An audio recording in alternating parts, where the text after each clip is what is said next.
और बात good morning Bharat में एक बड़ी खबर की करेंगे। दरअसल प्रयागराज महाकुंभ से जुड़ी ये बड़ी खबर है। महाकुंभ में एक बार फिर से आग की घटना सामने आई है।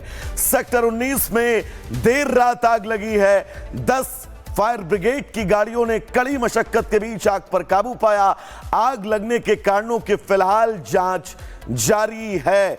यह तस्वीर महाकुंभ क्षेत्र के सेक्टर 19 की, जहां पर आग लगने के बीच किस तरह से सघन रेस्क्यू ऑपरेशन चलाया गया। दमकल कर्मी, फायर फाइटर लगातार ग्राउंड पर नजर आए और हर मुमकिन कोशिश की गई कि जल्द से जल्द इस आग पर काबू पाया जाए। 10 से ज्यादा दमकल की गाड़ियां, सैकड़ों की संख्या में दमकल कर्मी स्पॉट पर पहुंचे। आग बुझाने की कोशिशें लगातार की गई, लेकिन इन सब के बीच बड़ा सवाल यह है कि आग पर काबू तो पा लिया गया, लेकिन इस आग लगने का कारण क्या कुछ रहा, इसको लेकर भी जांच जारी है। यह तस्वीर सेक्टर 19 महाकुंभ क्षेत्र की, और इस तस्वीर ने भी तमाम सवाल जरूर खड़े किए हैं, लेकिन राहत की बात यह है, गनीमत की बात यह है, आग पर काबू पा लिया गया है। तो चलिए महाकुंभ की इन तस्वीरों के बीच अब आगे बढ़ेंगे और बात इजराइल से आ रही बहुत बड़ी खबर की करेंगे। दरअसल इजराइल की राजधानी तेल अवीव धमाकों की साजिश से दहला है। कई लोकल बसों में धमाके हुए हैं, कुछ जिंदा बम भी बरामद किए गए हैं। फिलहाल जांच एजेंसियां इन धमाकों की लगातार जांच कर रही हैं। तो इन धमाकों के बीच सवाल यह है, युद्ध विराम के हालात, और इन युद्ध विरामों के हालात के बीच तेल अवीव में यह खबर अपने आप में चौंकाने वाली है। न सिर्फ इजराइल के लिए, बल्कि इजराइल की जो जांच एजेंसियां हैं, फिर वो चाहे मोसाद ही क्यों ना हो, उसके लिए बड़ा प्रश्न चिन्ह है। तो इन तस्वीरों के बीच एक और अहम खबर हम ब्रेक कर रहे हैं। तेल अवीव में धमाकों की साजिश हुई है। इजरायली पीएम ने सुबह बैठक बुलाई है, नेतन्याहू ने सुरक्षा बैठक बुलाई है। इजरायली परिवहन मंत्री का फैसला सामने आया है। बस और ट्रेन सेवाएं फिलहाल अगले आदेश तक निलंबित की जा रही हैं, क्योंकि इन बस धमाकों के बीच किसी तरह की जनहानि ना हो, इजराइल की प्रायोरिटी ये है, प्राथमिकता ये है, और यही वजह है कि वहां के परिवहन मंत्री ने फिलहाल उन सभी सेवाओं को अगले आदेश तक के लिए स्थगित कर दिया। और ये तस्वीर जो आप देख रहे हैं अपनी टीवी स्क्रीन के दाहिनी तरफ, ये वही संदिग्ध शख्स है जिसकी संदिग्धता इस बात को लेकर दर्ज की जा रही है कि इजराइल के तेल अवीव में हो रहे धमाके इस शख्स की साजिश का ही हिस्सा हैं। फिलहाल जांच लगातार जारी है। पीएम नेतन्याहू लगातार बैठकें कर रहे हैं, लेकिन इन बैठकों के बीच सबसे अहम बात यह कि आखिर इजराइल के तेल अवीव में ये धमाके क्या कोई बड़ा संदेश देने के लिए किए गए हैं। तो चलिए उस बीच एक और अहम खबर आपको बता दें। दरअसल सोल लीडरशिप कॉन्क्लेव का पहला संस्करण आज आयोजित किया जाएगा। पीएम मोदी कॉन्क्लेव का उद्घाटन करेंगे। सुबह 10:30 बजे का वक्त होगा जब भारत मंडपम में इस कॉन्क्लेव का आयोजन किया जाएगा। प्रधानमंत्री इस सभा को संबोधित करेंगे। भूटान के पीएम इस कार्यक्रम के मुख्य अतिथि के तौर पर आज भारत मंडपम में आपको नजर आएंगे।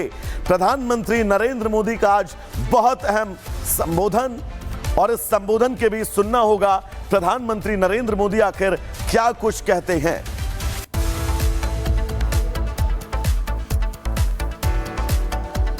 तो यह तस्वीर जब आज प्रधानमंत्री नरेंद्र मोदी भारत मंडपम पहुंचेंगे और भारत मंडपम में सोल लीडरशिप कॉन्क्लेव में प्रधानमंत्री संबोधित करते हुए क्या कुछ कहने वाले हैं, यह बहुत अहम होगा। इन तस्वीरों के बीच आपको यह भी जानकारी दे दे, भूटान के प्रधानमंत्री इस कार्यक्रम में मुख्य अतिथि के तौर पर आज भारत मंडपम में मौजूद रहने वाले हैं। तो चलिए दर्शकों, बात अब संभल हिंसा की करेंगे। दरअसल संभल हिंसा को लेकर साठा गैंग के गुर्गे ने जो खुलासा किया है, उससे हर किसी के होश फाख्ता हो गए। और अब इस मामले में एसआईटी ने भी अपनी चार्जशीट दाखिल कर दी है। करीब 3000 पन्नों की चार्जशीट क्या कुछ कह रही है और कैसे साठा गैंग ने विष्णु शंकर जैन की हत्या की साजिश रच डाली, इस रिपोर्ट में विस्तार से आपको बताएंगे।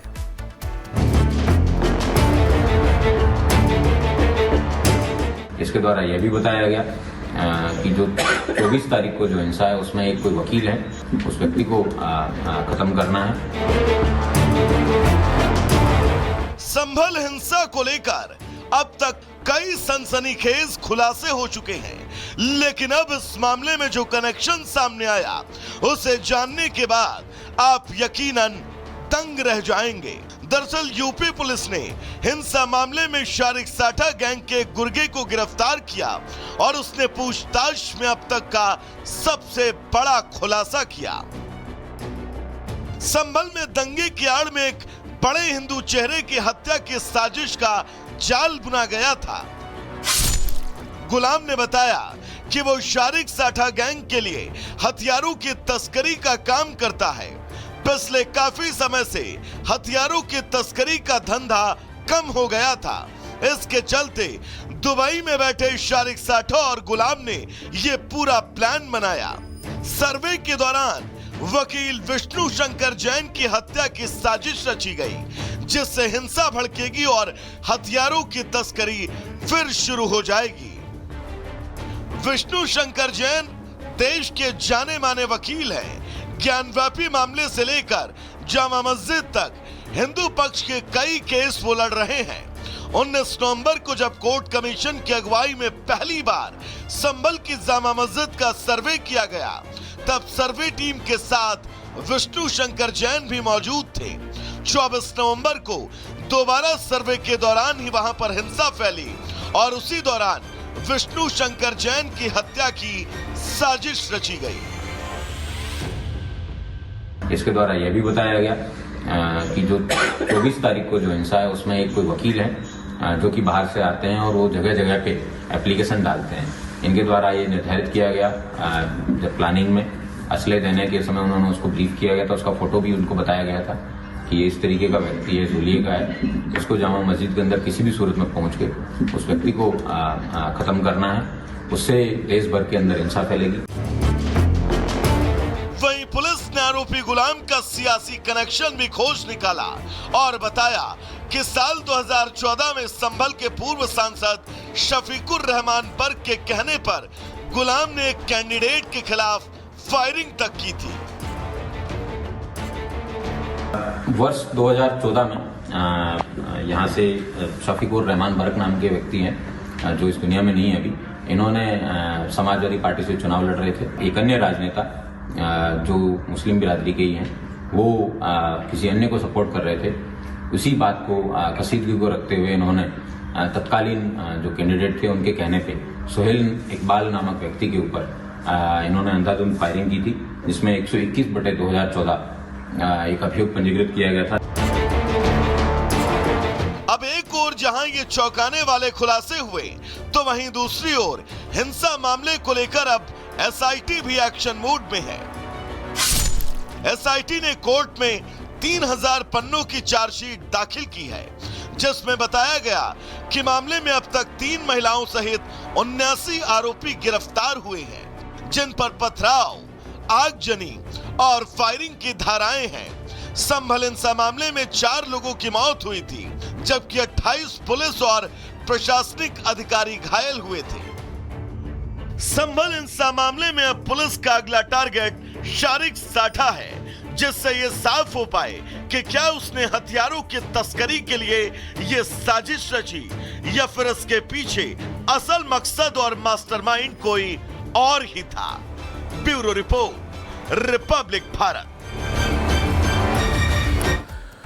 तो गुड मॉर्निंग भारत में अगली खबर भी संभल से है। दरअसल उत्तर प्रदेश के संभल में बीमा क्लेम के नाम पर फर्जीवाड़ा करने वाले मामले में परत दर परत अब सच्चाई सामने आ रही है। यह बीमा माफिया कैसे मृतक लोगों को जिंदा बताकर उनके नाम पर लाखों करोड़ों रुपए का गबन कर रहे थे और कैसे इस मामले में पूरा खुलासा हुआ और पुलिस ने कैसे इस पूरे मामले का पटाक्षेप किया है, इस रिपोर्ट में विस्तार से आपको बताएंगे।